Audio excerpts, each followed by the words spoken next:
Hey friends, and welcome to Mom Talk Maryland. I'm your host, Claire Duarte, founder of the Columbia Mom, and this is your spot for real conversations, local love, and a whole lot of community. Whether you're folding laundry, running errands, or hiding in your car for some peace and quiet, let's dive in. I'm so excited to have you on, Petra. Is it Petra or Petra? Petra. Petra, yes. Thank you. Neither. Okay, yes. Perfect. Because I know a Petra, Really? Yeah. It's like I'm meeting people. I know Petras. I've heard a lot of Petras. I've never heard of a Petra before. Yeah. Wow. I know. So it's like all like in the E sound. Yeah. It's all just in the E sound. Peach. Yeah, oh, there you go, Petra. Yeah. Well, that kind of fits perfectly with the business. Yes. Fruitful. Fruitful. Exactly. I know. Yeah. I'm of course like in my heart. I'm like, I'm so sad that you're not in Clarksville anymore. I know. That was just right down the street and from it was me. so convenient for a lot of people. Like you obviously know like my really good friend Heather. Yep. Down the street. And we're like, we miss you so much because I'm right off of 108, so I'm right there. But yeah, we were perfectly in that situation, but I had to do what I had to do. No, absolutely. I mean, it's still yeah. We will, it's, I get it. Yeah. I mean, that's a newer shopping center. It's, trial and error. Right. Well, that's just, that's the way. I was literally talking about business yesterday. Yeah. So, I mean, what was I talking about? I was talking about like taking risks in businesses and decisions. And, I mean, last year, that was also happening last year, in the midst of everything. Bad. Last year's brutal. It was brutal. I mean, I don't have a brick and mortar, and it was still hard. It was horrible. So I was like, you either pull out now or you drown. Right. Because I was pretty much suffocating, much. And I was like, I gotta get out. Exactly. Now. I'm happy I did. No, you got out. Perfectly.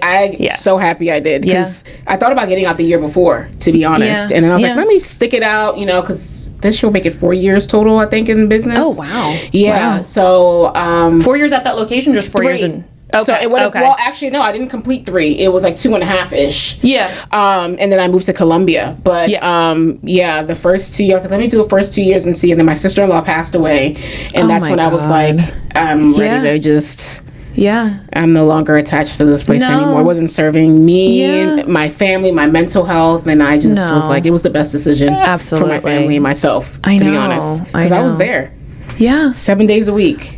That's a lot. Mm-hmm. That's a lot. Yeah. So, especially for something you're going to pour like so much of your heart and soul into. Yeah, I did. I did everything I could, and so I'm happy I still have people like Heather, and still have people like my friends Erin, and just other people in that community that still support us. Oh my gosh. So Columbia's not that far. I'm like, Columbia's not that far, but I'll come to you if I need to drop your juices off. I know. So I'm telling you. So yeah. I know. I mean, like Yeah. Well, so one thing that I love to do on these pods is, of course, we're gonna yap because I'm a yapper. Me too. And we're moms, so we're gonna go all over the place. But I always love to get to know you. I love an origin story. I always want to know, like, tell me about you, how you got started, and how did Fruitful come to be, I mean, Fruitful kind of originated before I even knew the seed was already planted with my great grandmother. So West African. My mom is Liberian, my dad is Nigerian,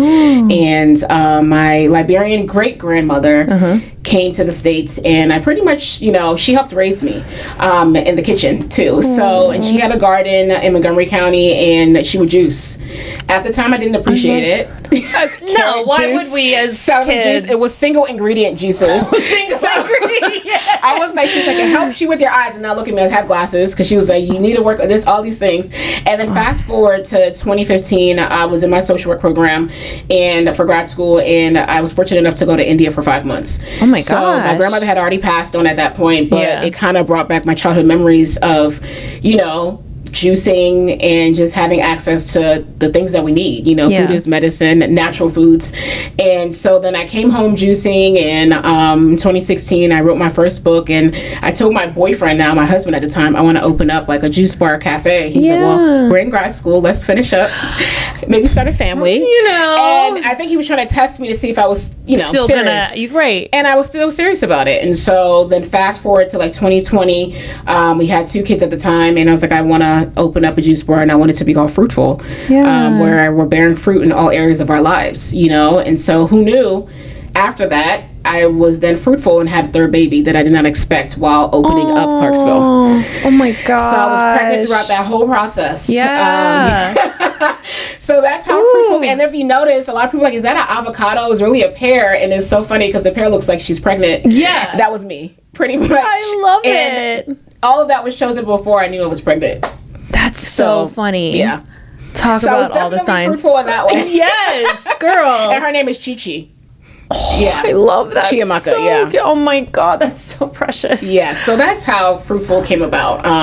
Just juicing at home, and then, you can go back to when we had our first child, trying to make certain things from scratch and being a little bit more cognizant of what certain ingredients we're giving our kids, and things like that. After the second child, you kind of just do whatever. But I know. We won't talk about that. I know. But it just ignited my drive to wanting to open up a juice bar locally. And I grew up in Howard County, so I knew the Howard County area was going to be perfect for me. Right, absolutely. Yeah. Well, that actually kind of is the perfect, my next question was to talk to me about the ingredients, because a lot of these, whether it's a juice place, smoothie place, I feel like ingredients are so key, and I think that's also this distinguishing factor of what makes you different than other places, and why come to Fruitful. So tell me about the ingredients, tell me about the sourcing, tell me about your vision with all of that. Yeah, so with the juicing, so out of all of the items that because we do acai bowls, we've kind of scaled back since we've scaled down to Columbia.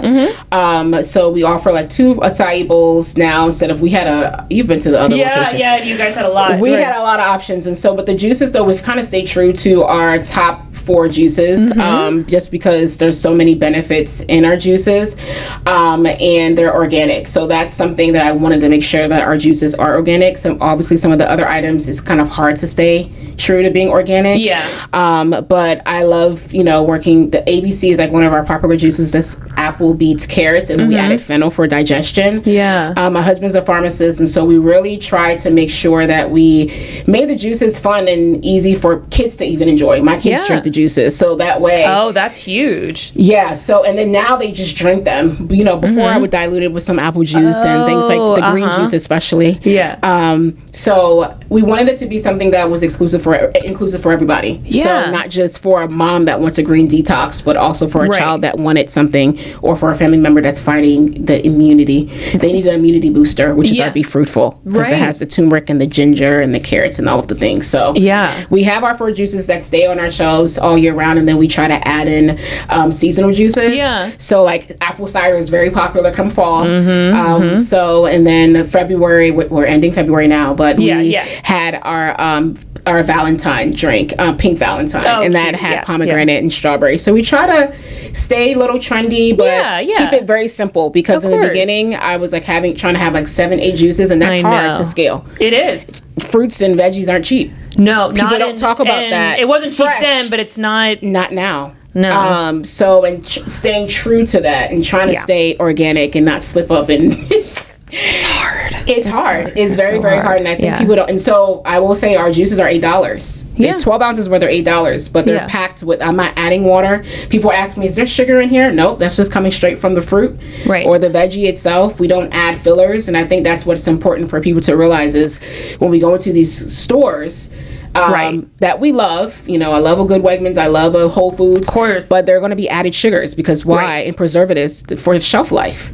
You're fighting for that, and that's something that I just wasn't willing to do. I enjoy juicing frequently throughout the week. But you can bet your bottom dollar that the juices are fresh. Yes. Well, and I was going to say that's huge, because as whether I don't know, my taste, my palate as I've gotten older, I don't love things overly sweet. Of course, when you want, when you have a sweet tooth, you want to hit that, but and certain things that are tart or sour, you need sugar to help cut and balance, whether it's the acidity or if there's spice. You know what I mean? There's difference between balancing the flavor profile versus sugar forward, right?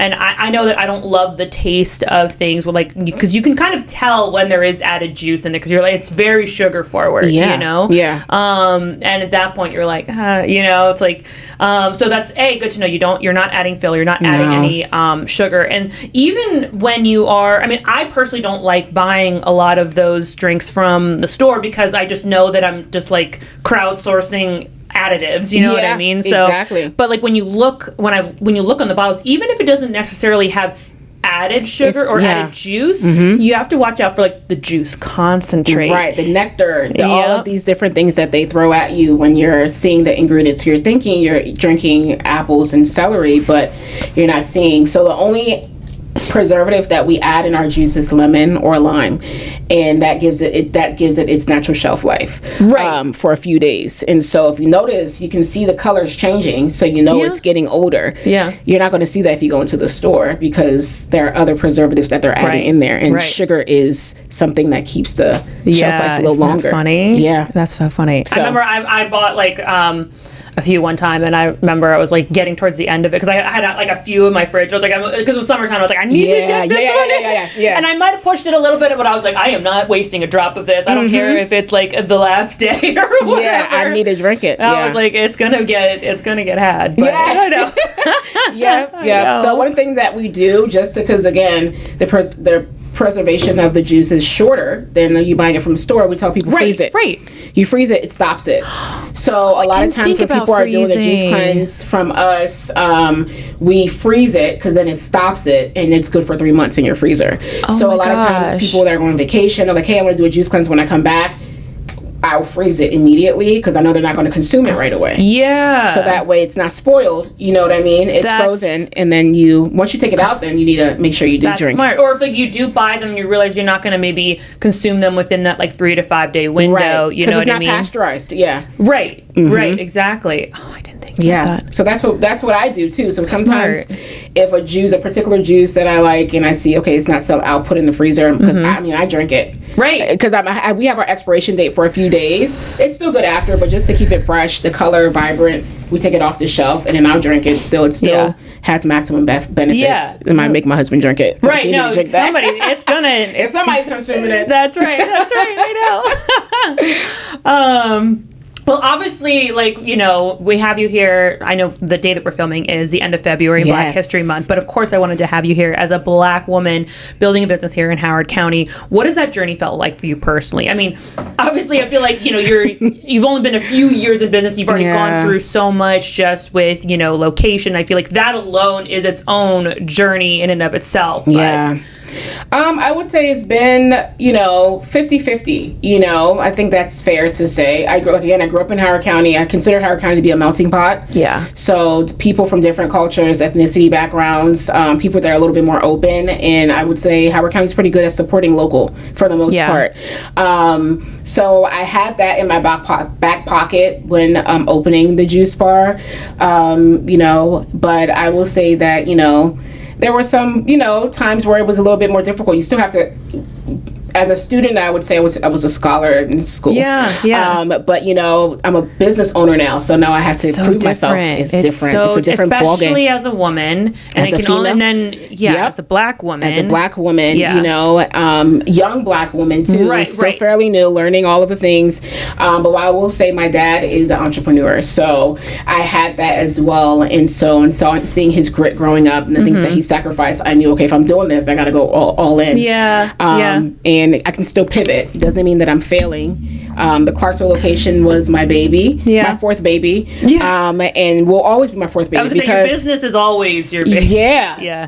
So I will always give thanks to Clarksville because I was able to meet so many people that I'm still connected to.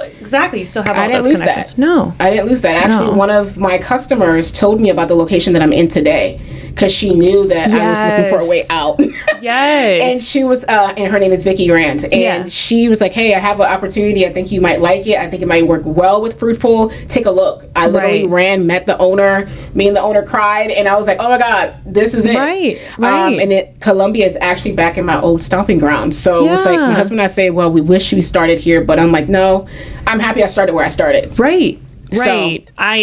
And just little even like side tangent real quick. I was recording some things like talking about business yesterday, and I like one of the questions was, if you had to rebuild in 90 days, what would you do differently? And this is sort of my philosophy. And granted, I'm sure you can probably relate to being young business owners. Like, I've made 1,000 I think mistakes feels harsh because it's just like we make choices that you're kind of hoping for the best, right? You know, but I feel like there's not a lot that I would dramatically change, because some of the lessons I genuinely did need to learn, and I learned them because of the situations we were in.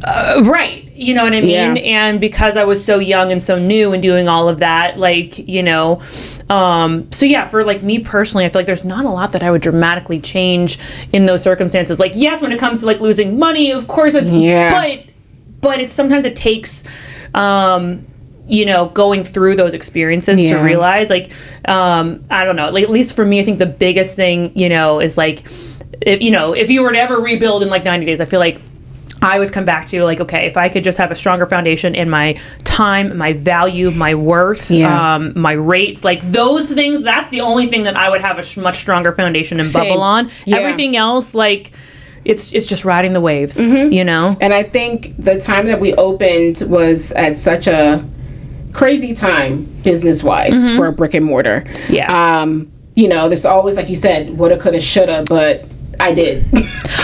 And I know. And so I think we bit off more we could have, you know, there was so much potential we saw. I know. I mean, there was and still is in that area.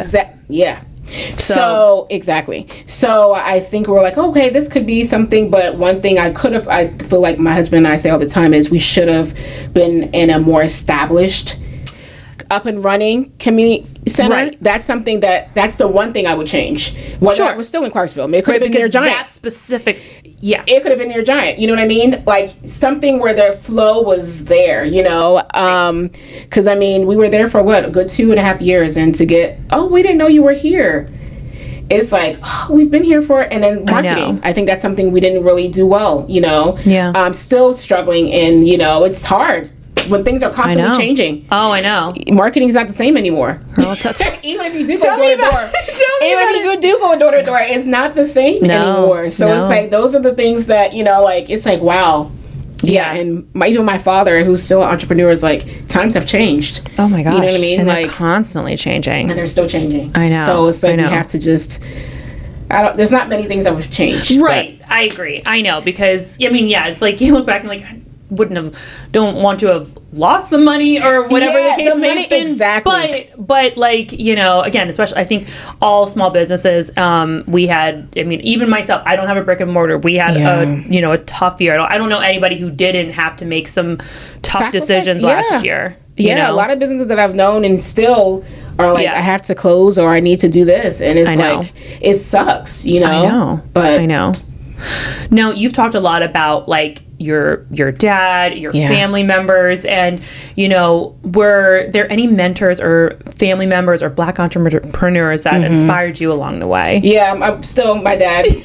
I'm a daddy's girl. I probably know the answer to this. I'm a daddy's girl, and my dad. That's where my mom says all the time, "You got that entrepreneurship," because she's like, "I would have given up a long time ago." She was like, "That's your dad to the core," and you know, just seeing my dad sacrifice so much. I'll never forget when my dad decided to make the leap to go into owning his own business. He told my brother and I, he said, now things are going to look a little different financially in this house. Like, don't expect a whole bunch. Right. And I'll never forget, like, we felt it, you know. You feel it as kids. It's different. It's hard to explain. And we were older kids at that time. I was especially when you're older. You feel it a little Christmas bit. was a little different. Yeah. You know, there were things that I'm like, okay, there are different things. But just seeing that he stuck with it, you know, business fluctuates up and down. It does. You know, and so seeing that, I already knew, okay, he told my dad, said, well, you've been at rock bottom when it comes to this business. Like, sucks that you experienced it so early on, but I don't know if you can go any lower.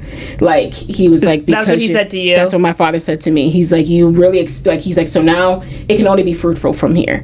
And so, I mean, you know, I was crying. But he was like, and so just to hear that my dad says, like, I want you to know, we're not going to be disappointed in you. We're proud of you. Like, it hurts them when they're like, what are you doing? And I'm like, I'm going to the juice bar to juice, and it's late at night. I put my kids to sleep. People don't know the things that go behind entrepreneurship, behind closed doors. No. And so I'm on the phone with my parents at night, talking to them when I'm on the juice bar. My parents are call us when you get home. So I would say my mom is not an entrepreneur, but she's also been a mentor to me, like in terms of like the emotional part of things, like, hey, therapy, hey, self-care. Let's go to the Pearl. Boomer moms that are supportive of therapy. Yes. Like you need your hair, your nails. Yeah. You can't look like that. I love your hair. I love the braids. But it's my mom will give me that look. When she would come in that juice bar, she was like, when's your next appointment? Because I'll call her now. Oh so my mom has been a mentor of, okay, I know you're in business, but you need to carry yourself a certain kind of way. And I'm thankful for my parents in that way. And so I've had mentors that don't know they're my mentors, but just from afar watching, because I don't think mentors always have to be like, hey, can you be my mentor? It's not always about like them coaching you direct, because there's a coach and then there's a mentor. Right. But I've had a mentor, like I would say my childhood pastor, who I admire so much, so looking up to her and seeing how she's running her business, and she tells I have to go check in and do things on my own and just check out sometimes. Like, it's important. You don't want to burn out. Hire someone to come clean your house. To take that load off, outsource. I know. Exactly. We don't have to do all the things. We don't have to stress ourselves in every area of our lives. So that has helped me, honestly, throughout this journey. It's just having mentors, my parents, and just support from my family. I know you talked about mentors, but my family support has been like, that's what I've seen here. Like in your pictures, like from like the grand reopening, and I saw your whole family and the kids and stuff. I wouldn't be here, honestly, if it wasn't for, I have one brother and he was married to my sister-in-law who passed away from cancer. She opened up that juice bar with me. Oh, that's, girl, you met her. With that. Anasia, that girl was so when she passed away in October, I said, I'm ready to get rid of this place, because I think it was just like, I was grieving her, but I was starting to grieve that location. It was like she helped me. There was no plans for her to be, she was just coming to volunteer time, like family. She was like, no, I want to be here.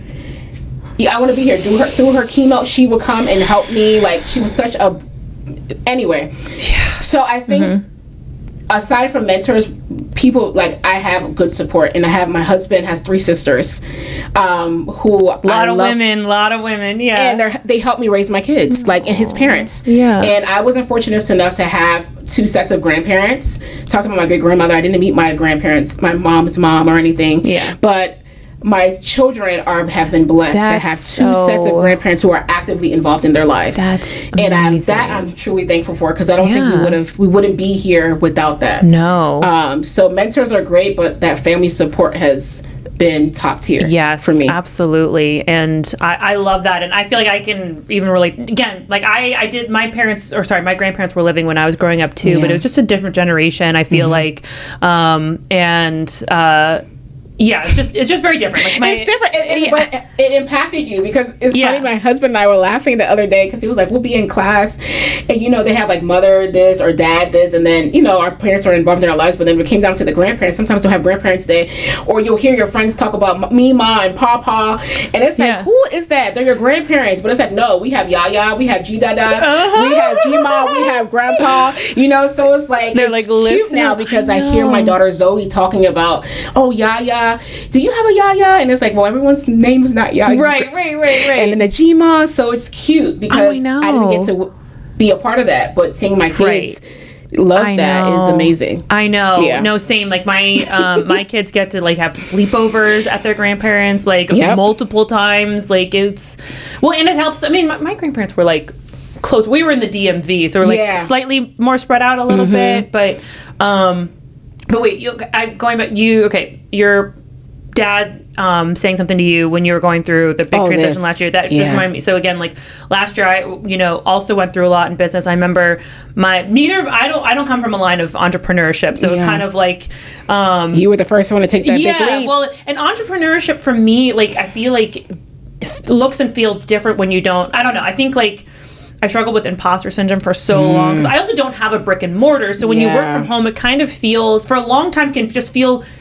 very fluffy. Yeah. Because we don't have a physical product. You know what I mean? Like even when I do like produce work, you don't, like you see it in the sense of like you can see a blog, physically. You can see but it's just different. Yeah. You know what I mean? So anyways, I don't come from a line of that, but my parents have both, worked their whole lives. They're still both work full time. My mom's finally retiring this year. Oh, good for her. She's like a 46-year career woman, like been at the same company. Like heard of. 46. I know. Now, granted, the company's been bought out a few times, but she's stuck with them. But she's been there. Wow. You know what I mean? So it's insane. So anyways, I'm really so she's like been a massive role model for me as far as just like sticking through things and changes and hardships and all of that. But I remember I came to her too last year when I had to like make some big decisions in my business, and I remember thinking, I'm the oldest of 5 kids, and I remember thinking. I know. And I remember thinking, I was like, I don't know if like, you know, I mean, my parents have always been supportive of what I've been doing, especially, you know, recently, you know, but I didn't know if they ever like fully understood it or whatever. And I came to her or like, if they respected it. Yeah. Like I knew that they like you know that they do, but it's hard because you're their child. So you're like, you know, they're going to support you, blah, blah, blah. It's like, of course, but and I'm grown. So of course, like they can have that hands off of like whatever. But then I came to her and I was, you know, really upset and I was struggling to make these decisions. And the way that she just like, same thing, like took me in her arms and just gave me a big hug. And she was like, and I'll never forget what she said to me, because it's kind of how we started the conversation was like, every decision that you make in business is a risk. And I was like, Mom, like, you know, she's an accountant, you know, my dad's too. Well, no, there you go. There you go. They know about that. They know. Yeah. And I was like, wow, she sounded like so wise. I'm like, she doesn't like, you know, own and run her own business. Yeah. She like obviously has been in corporate America for like her whole life. But, you know, anyway, so she's like, every decision that you make in business is a risk. She's like, even the calculated ones are still a risk because you still don't it's still you don't know the outcome, how it's going to play out. Yeah. And then the uncalculated ones, you know, obviously we still don't know how it's going to play out, but it's funny because when you have those two prongs, right? And this, sorry, I'm just nerdy out because I was talking about this yesterday. Yeah. The calculated ones, it's then from there, it kind of like trees out, right? So if it works out, we're like, okay, it worked out because I researched, I did all the things to make sure it did. Exactly. And then when it doesn't work out, you're like, oh, that's kind of a bummer, but I can kind of reassess. I don't feel as bad because at least I felt like I took some proactive steps kind of thing, right? But then on the other side, when it's like more of that impulsive, whatever, like I'm just going to go for it, which is probably the majority of my life. Me too. My husband hates me for it, but you know. He is not. He's... Well, you're the 17th. Wait, are you still a Pisces? I'm a 16. Yeah, I'm a Pisces. Okay, I'm Aries, and so I'm very... but we probably share that energy. We do. We do. My best friend, she's Aries. One thing about me is... I'm a lead. Yep. I'm not even looking. My husband's like having to constantly pull me. Like, listen. Yeah. He's like you're moving too slow. Oh, yeah. So we need them, though, so. I know. They need us. I'm like... We need to make a decision. Yeah, exactly. But on the uncalculated side, right? So when that works out, we're like, wow, that's pretty lucky. Like that's great. Or we go like, oh well, maybe I won't say I'm lucky. Like I trusted my gut. Exactly. Like I knew it would pan out. And then when it doesn't pan out, we're like, oh, it didn't pan out because I didn't do all those steps that I should have done or you thought. Right. Yeah. You know what I mean? So it's just funny and all of that, but I'll never forget her saying that. And that's why when it goes back to like that rebuilding and like the hindsight 2020, like, yes, there's so many things we can always do differently. Yeah. But I still am like a firm believer that, you know, all the missteps will, especially in business. Yeah. Like, I mean, no one, of course, like wants to like look back at the books and be like, oh, we're losing money from these things. Yeah. But payroll, child. Oh God, I know. Payroll, cash flow, all of that. I hate all the words that you have to learn. And I was like, what's it on? They told me, people were saying, be careful with that. Be careful with rent and payroll. And it stayed true. I was like, wow. Yeah. Yeah. We'll talk about, okay. Whew. I feel like this is another really important thing in business is when you were in Clarksville, you had a couple different offerings. And then when you went to Columbia, you scaled down a little bit. And I think that is such a true thing, regardless if you're a brick and mortar, even if you're a service-based business. Yes. So talk to me about that and your decision with how you kind of trimmed some of those things. So I have like people-pleasing syndrome sometimes. Like I've grown a lot. Like, and when I say that, like I love to serve. So people pleasing in terms of like my boundaries, no, that's not an area I struggle with. Yeah. But it's more so me just wanting to serve and wanting to see people happy with the products. So that's another thing that I could have tweaked on, and my husband used to tell me we need to dial back, keep it very simple. And I was like, well, this one person said they love the mango tango, so I want to make it as a bowl. So trying to offer so many services and products and items burned us out. Like, we were making it from scratch, like every time. So then that could create a wait, and people are waiting long periods of time. So you got the fruit teas, then we have the bowls, then you have we did chicken salad. We even had salads at one point in time. Yeah. Oh, yeah. I was gonna say I've tried like the majority of I remember the toast, the bowls, the smoothies. We were adding. Oh, you had a lot. We were almost becoming a little Panera bread. Yeah. Oh, you had a lot. We had a little bakery in there, like cheesecake. I was trying to do it all, and I was like, wait. That's not what I wanted to do. Yeah. So I said, okay, this space we're going into, we're doing one acai base, two different types of bowls. Yeah. And my husband's like, look at McDonald's. I feel like when they talk about the blueprint, he's like, look at that blueprint. They don't pivot. They stay. McDonald's, you want number one, Chick-fil-A. They duplicated different items, but they don't pivot. They have their 10 items, and they do them, and they nail them. And not only that, but he was like, we have to make it simple where someone can say, I want an everything avocado toast. That's it. I don't know if you don't know if you got in a bowl from us, but our bowl system was sick. Can I get a Purple Rain? The names were cute. Can I get a Fruitful bowl? So yeah. But then they didn't stop there. What toppings did you want? Oh, I have to choose my toppings? Okay, strawberry banana. What type of crunch? Right. Goji berries. Drizzle. Oh, it's like people just want to come in and say, can I get an OG acai bowl? And that's our number one bowl in Colombia. OG acai bowl, because it's like, that's what it is. I see the toppings on there, almost like pliable. One thing you know what I mean? Keep it real simple. Well, you know what? You're speaking. Well, we're both kind of talking about it from the business side. Yeah. But I'm even as a consumer, and this is in no way a critique whatsoever. Just because as a consumer, we're all consumers, right? Yes, we are. Because I also struggle with decision making, and I remember thinking I remember one of the first times I came in, I was like, there's so many options. I remember struggling with what to decide I wanted, because there was everything sounded so great. So I was like, what do I want? Yeah. But then when you force your customer to have fewer options, they can make the decision a little bit better. And it's helping your consumer. It also helps your staff with production. Yes, it helps your bottom line with ingredients. Like, it's crazy, the ripples. Yes. It's so many things that go behind, like, okay, that one item on that board that you're like, Right. I know. The smoothies weren't the issue. It was more so like I would say the bowls. We had about we started off with like a few, and then at one point we were like, all the smoothies, we can make them all as bowls. And I was like, no. So I think with this new location, I cut it down tremendously, where it's like, listen. And then when I get that customer, it's like, oh, it'd be nice if you could. That's nice. Keep it going, because I'm not trying to change the formula at this point. Absolutely. No, and you're so right about that. And I think because we also have that spring horoscope energy, I think one thing I realized myself in my own business journey too is I never totally called myself a creative, because I was like, well, I'm really good at art or drawing or whatever, right? But the more that I've been in my own space in, my social media marketing world, again, it takes a certain type of brain to be in this field, right? Just like, in your own field, in your own industry, and then again, being, a business owner, right? Yeah. So one thing I've realized for myself is I get really sucked into, because I get really excited of the dangers of ideating.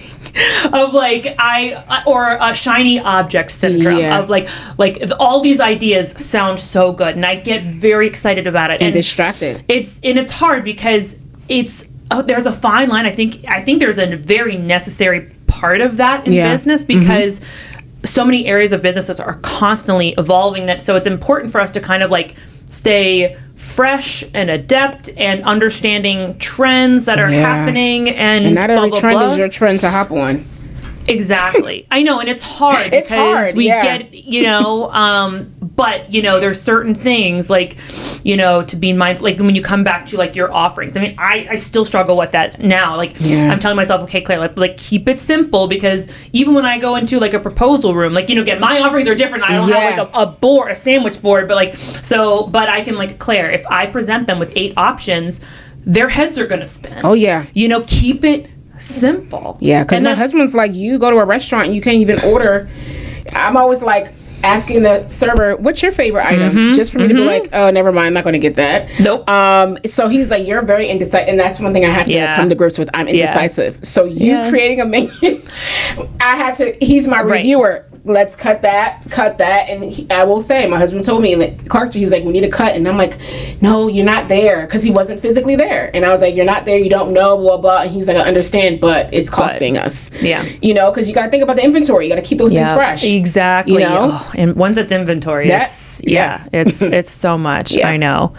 So what's on the horizon for Fruitful now over at Columbia? I feel like you guys have some really cool connections over there. So we're in that wellness center. Nourishing Journey. I don't know if you've been. Yes. So they have so many services actually, and I think it works out nicely there. And so we're going to be there for a couple years. We'll see how things go. Sure. And then we have our boards by Petra, which I do the boards. I love watching you cook. If you don't follow her, you will be following Petra after this. Yes. I love cooking. So that's something I am passionate about, cooking and baking here and there, but. So I love doing the boards. The boards are like, I think, the therapy that I needed in addition to the juicing with the juice bar. So I enjoy doing it. So whether we're there long term or, maybe I'm working at a ghost kitchen, Fruitful will be around. I love that. So we're just taking it day by day, honestly. And I'm, no longer beating myself up about it because I was in the beginning. No, You do. Like so, but I will say that I have taken a step back a lot from the juice bar. I'm not there as much because I took away a lot of time from family. So this time around, I'm spending a lot of time with family and just mothering, being a wife, and all the things in between, and trying to practice self-care as well. So absolutely, I love that. And business is a journey, just like your dad said too, right? It's like there's going to be highs and lows, and I think that's kind of the beautiful thing about it, is that we can still make it look however we want it to look. I think we ourselves beat ourselves up because we have this idea of success, and what that looks like. Right. And the reality is like, regardless of what's going on internally or inside of the business, people don't know. You know what I mean? We think as soon as things are going bad that they don't even know. They don't. It's true. And that's kind of the beautiful part of it. Like, yes, there's that sad part, like they don't know you're struggling, but the world doesn't need to know that you're struggling to that extent. And that's okay. You made a decision, and right. Like, it's not their information to know. You know what I mean? And that's like, so the times when we're struggling in business and people are like, what are you talking about? Like, and that's kind of the energy I mean, is like people like won't know. And that's kind of the beautiful part of it, because they just see you, they see your business, they see what we're presenting them, what we're giving. Exactly. Yeah. And you know what? And whatever way that ends up looking over the years is like, it still gets to be yours. It gets to be fruitful in whichever way it ends up being. And we are so thankful that you are still in Columbia. Yeah. So at least I'm still in Columbia, guys. But so we're in Columbia, and Clarksville will always be my fourth baby. Yes. But Columbia is where we're at. So that's where I grew up. So it still rings a bell. I'm right by him in high school, so I enjoy.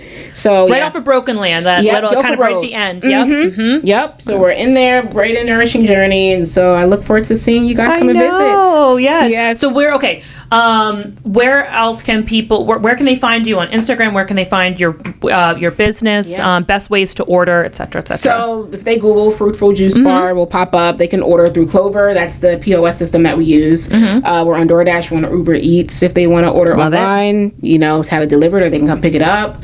And right now we're open Monday through Saturday. We're closed on Sundays. I was like, I need a day. We need a day. Everybody needs a day off. You absolutely do. Because I made that. We were open 7 days a week. But So yes, and then social media wise at Petra V Wosu, so it's PetraVNWOSU,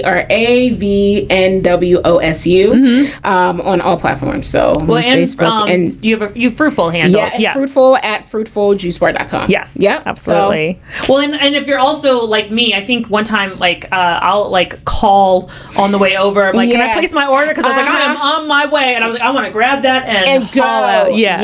We love those. Like, hey, I'm outside your door, and I'll see people outside. Can you just make that smooth? I'll be out in a few minutes. I'm on a work call. Especially this time of year when the weather starts to warm up, because I'm there's nothing more that I literally will once the weather starts changing, I will literally crave those juices and warm weather. And I was like, I just want it. Yeah. I was telling my mom, I was like, I have seasonal customers. I was like, I see customers that come summertime, springtime, summertime, and then come fall. Once it hits below 50, I don't see them again until the following. I have my seasonal ones, and I have my all year round ones. Right. And it's just interesting. It's so funny. I know. So, I know. I'm guilty. No, but it's funny to see, because it's like, hey. So when we left the juice bar in Clarksville, a lot of people didn't know we left. You know, and so it was weird, but some people crave smoothies and stuff in the wintertime. And so then they found me. It's like, wait, I didn't know you left. It was like, yeah, we've been gone since April. They were like, oh, I didn't know. I know. So, I remember, I think I was one of those, because I had seen the Columbia location, so I didn't realize that Clarksville had closed, but I had already called in and ordered, and I was like, I don't care. I was like, I need this. So when we opened Columbia, we did have Clarksville, and I was like, okay, maybe I might keep both, and I was like, that's crazy. So then I was like, I was leaning towards it. Was perfect. It was perfect, honestly, actually, because I opened up Columbia, and then I was like, maybe let's play with it, and I was like, nope, we're good. Why? Yeah, I know. I don't need both. So I know. Yeah. Well, we're so grateful for you. Thank you, love Claire. all of your stuff. Thank you. Be sure to follow along and definitely get your juices from Fruitful this year. Yay! Thank you. Thanks for tuning in to this episode of Mom Talk Maryland. If you loved it, leave a review, share it with a friend, or tag me at the.columbiamom on Instagram. I'd love to hear what you think. And don't forget to follow the show so you never miss an episode. Until next time, keep showing up, keep supporting local, and keep being the incredible mom, woman, human that you are.